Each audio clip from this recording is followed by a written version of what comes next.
俄军打击规模创纪录，33枚弹道导弹冲向乌克兰，并喊着炸毁乌克兰的导弹工业。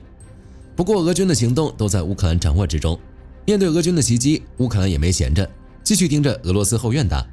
伏尔加格勒炼油厂停摆，莫斯科又挨了一轮轰炸。战场之外，俄罗斯的情况不容乐观，裁员潮初见苗头，伴随而来的是征兵潮。俄罗斯预计在秋季进行新一轮军事动员。为了服务战争，俄罗斯甚至想恢复苏联时期的青年劳动营。这场仗打来打去，俄罗斯为什么越来越像苏联？这些操作真的有用吗？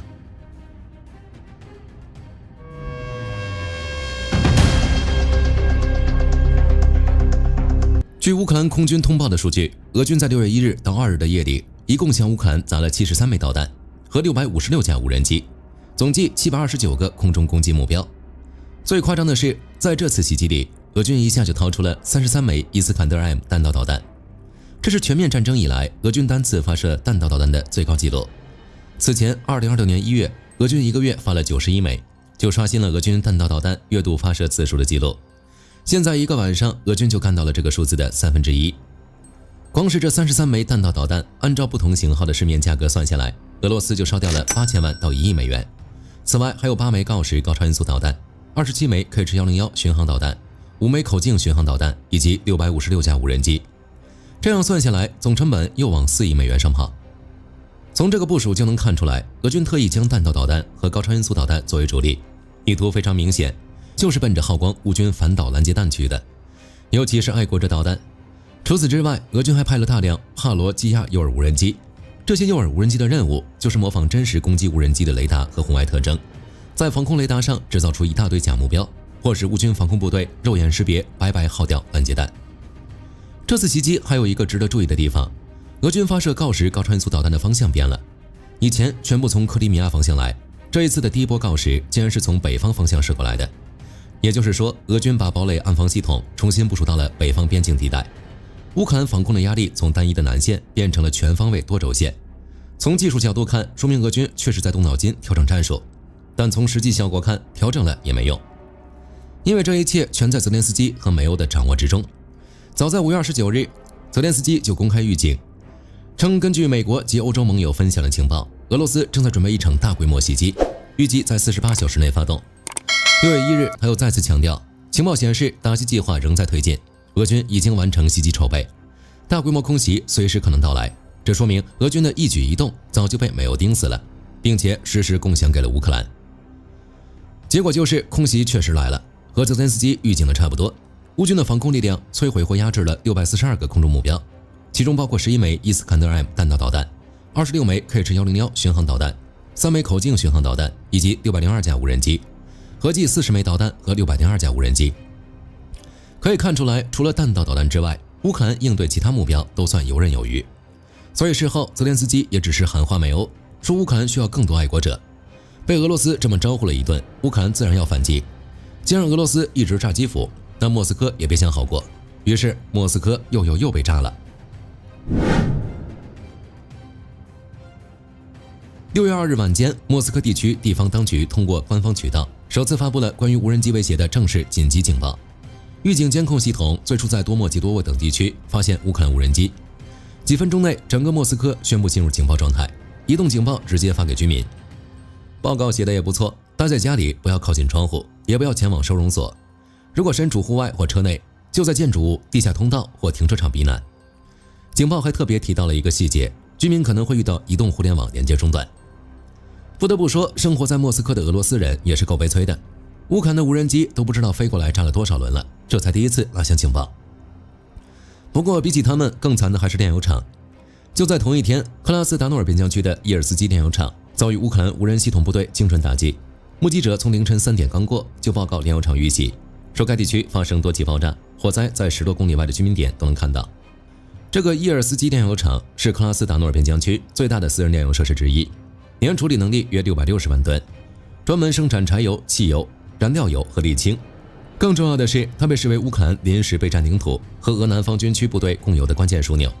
这已经是该炼油厂第16次挨炸了。事实上，针对俄罗斯炼油厂的打击基本上就没停过。就在俄罗斯发动大规模袭击前，乌克兰无人机去伏尔加格勒照顾了卢克石油旗下的炼油厂，该厂 CDU1 原油蒸馏装置因此停摆。这一停，该厂40%的产能就没了，所以从6月1日起，工厂就全面停工。与此同时，无人机坠落的碎片还引起附近合成纤维厂等区域的火灾。伏尔加格勒这座电油厂年产能近1500万吨，是俄南部联邦区最大的石油产品生产商，专门搞深度炼油。这已经是乌军至少第10次对伏尔加格勒电油厂下手了。乌克兰的一系列打击也不是闹着玩的。泽连斯基此前公开数据，自2026年初以来，乌军成功打击了15座俄罗斯电油厂。截至5月底，远程打击行动差不多废掉了俄罗斯近40%的电油产能。损失这么严重，俄罗斯自然要反击。不过他们的反击不再是像以前那样逮着民用设施炸，这一次瞄准的是乌克兰的导弹工业。乌克兰情报部门截获了大量俄罗斯的内部文件，克宫已经正式将乌克兰制造自己的弹道系统和本土化反导防御能力定义为战略威胁，并把那些在导弹技术上取得进展的乌克兰国防公司列为未来打击的首要目标。计划采用军事打击加政治攻击，再加宣传攻势的策略来压制乌克兰的导弹发展。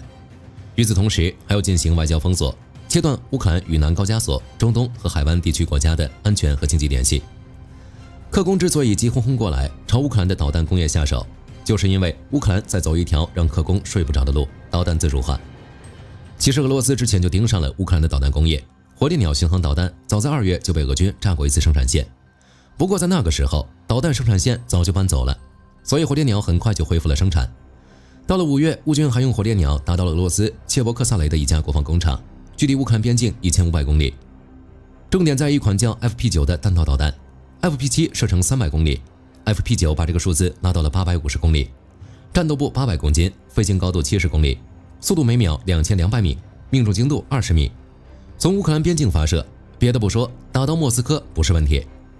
而且 FP9 除了一个组件需要进口，其他所有部件已经实现全链条国产化。这款导弹之前就爆出来消息，要在2026年初夏进行测试，测试时间近在眼前。按照乌克兰的研发速度和能力，估计离时装也不会太远。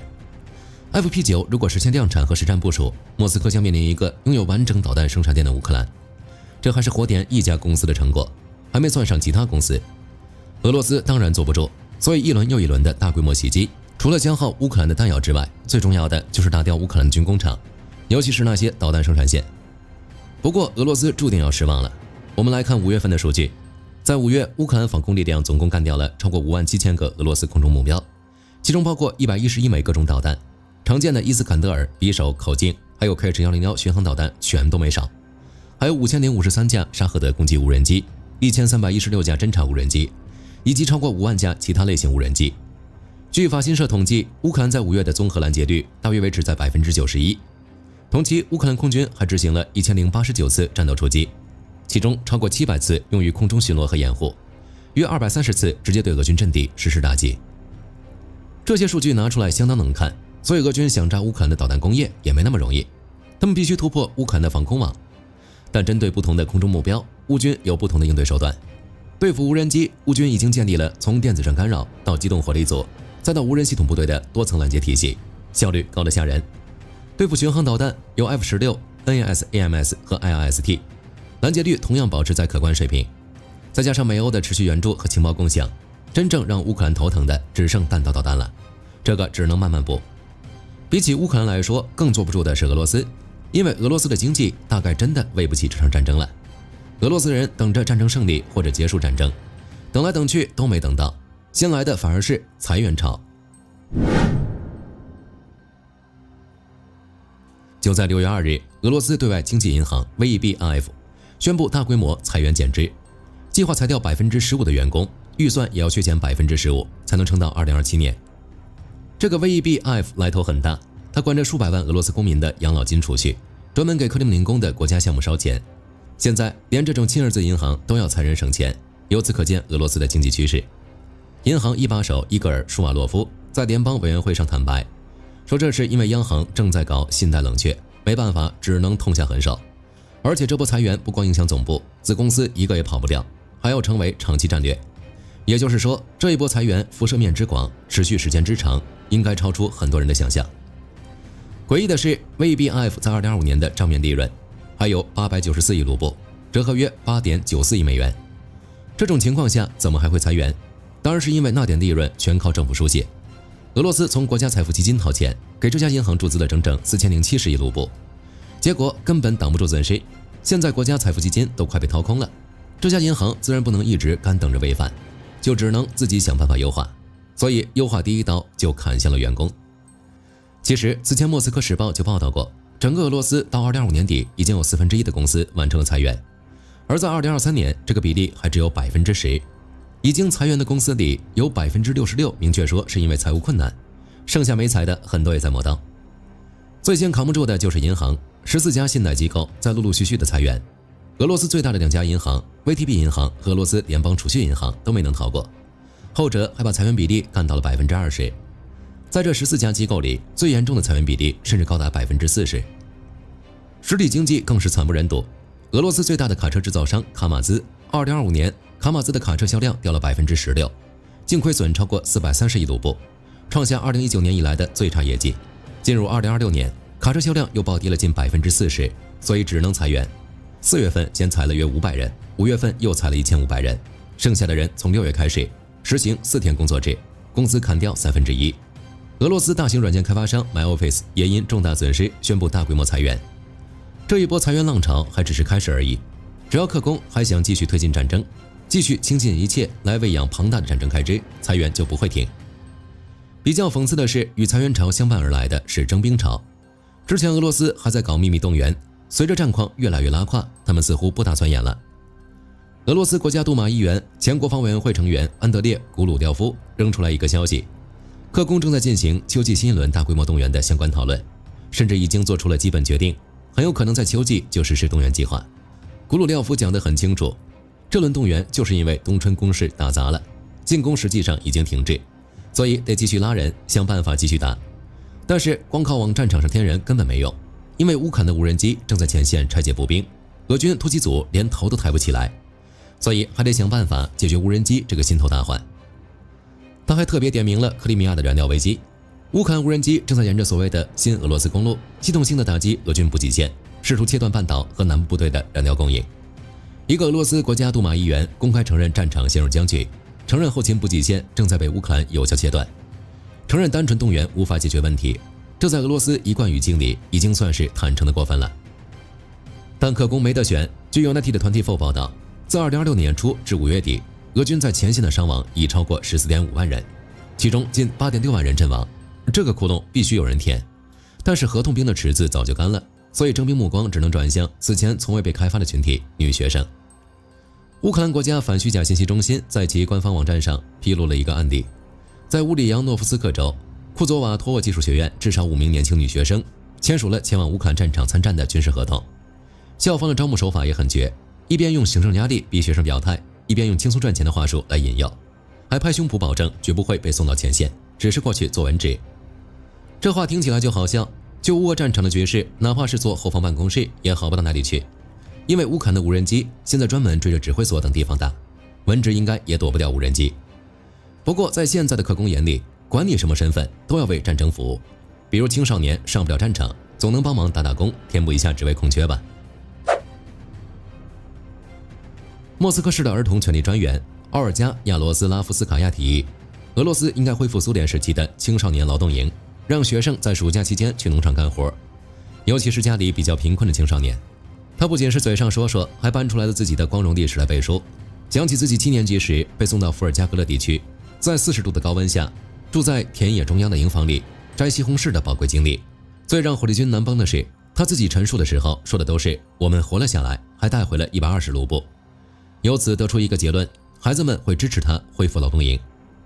一个负责保护儿童权利的官员把40度高温下强迫青少年干农活描述成一次快乐的夏令营，还把带120卢布活着回家说成什么很光荣的事儿。这还不是最离谱的，这位专员还主张放宽对未成年人雇佣的法律限制，甚至提议将法定工作年龄降到12岁，理由是几乎所有孩子都想工作而不是休息。这些话荒谬到克宫甚至不得不紧急下令俄媒不得报道。发言人佩斯科夫被问到时也只能回应，建议参考总统府的现有立场，克宫自己都不好意思说这件事，但俄罗斯的实际操作可比这些提议激进多了。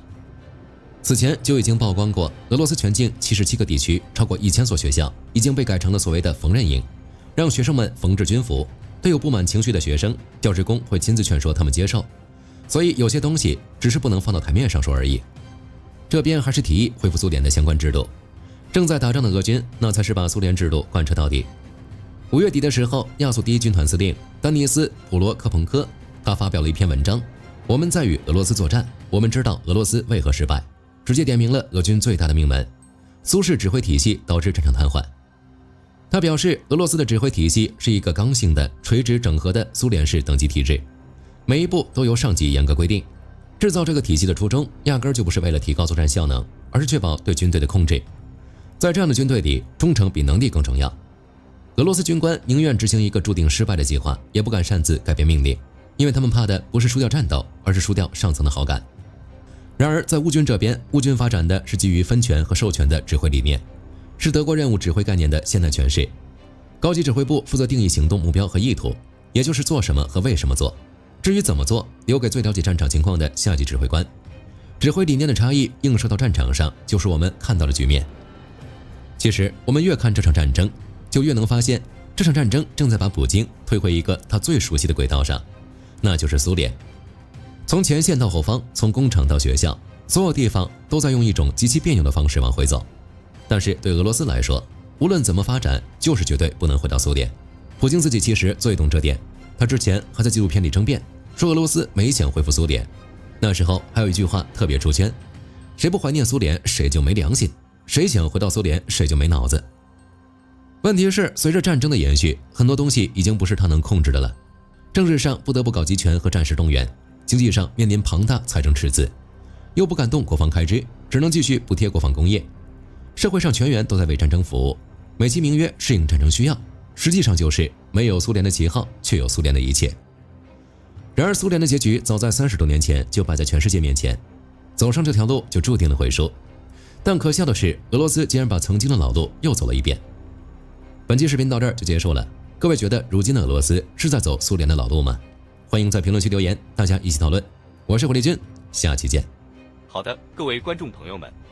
我们频道一直在聊真实的军事资讯和武器装备，后台也经常有朋友问，有没有值得推荐的入门级模型？